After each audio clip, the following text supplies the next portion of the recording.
So then when you're challenging this, instead of saying, I challenge your jurisdiction, basically go, well, I need to prove the validity of this. I am happy to pay whatever it is that you're saying that I have a debt on, but I need to prove the validity of the claim that you are making, and I have every right and authority to do so.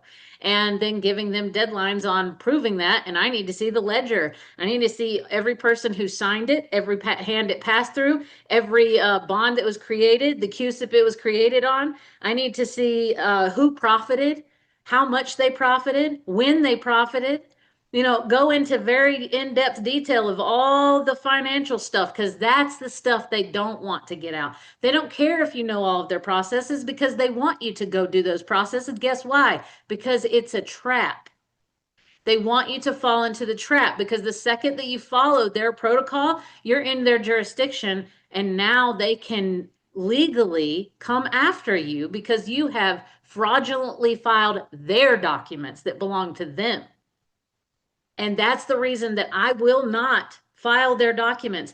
I won't answer their questions the way that they ask them. Like I was telling you, when the assistant county attorney said, "Do you represent this person?" And I said, "I don't represent anything. I am expressing on behalf of the trust, and I'm not playing legal jargon games with you," because that's all they do.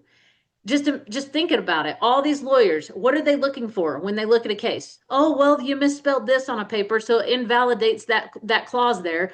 You forgot to sign right there. You forgot to put your seal on it. Like, just nonsense. That it's like, why would I even spend my time and energy trying to do all of that? I'm not doing that with you. So if you want my response, you're going to take the response I gave you, because you're a human being just like I am, and you're no greater than I am, and I don't have to bow to you and answer how you tell me to. So then he comes back and says, all you had to do was say yes or no. I don't have to say anything. Where's your authority to tell me how I articulate? And they're not used to this. They are not used to people having that type of conviction backing everything that they have to say. That they're not used to a person knowing exactly where they stand, why they stand, how they stand. They're not used to that at all, because they themselves don't even know where they stand, why they stand, and how they stand. All they can do, Ryan said they scoff. They literally do. All they can do is try and pick apart, find loopholes to all of this stuff. If you have a system of law and then it's constantly changing, which tells you that it has all kinds of holes in it, that their entire thing is full of holes. So it constantly has to change to do a patch job on a hole that someone else found. They found that hole. Oh shit, we need to change that.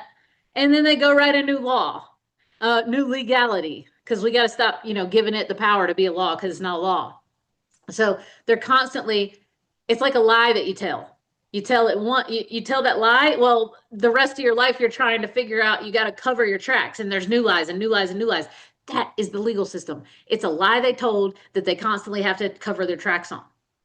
So if instead of trying to play with their lies and use their lies to prove the credibility of your claim, use your own essence, your own voice, your own knowing of where you stand with your creator.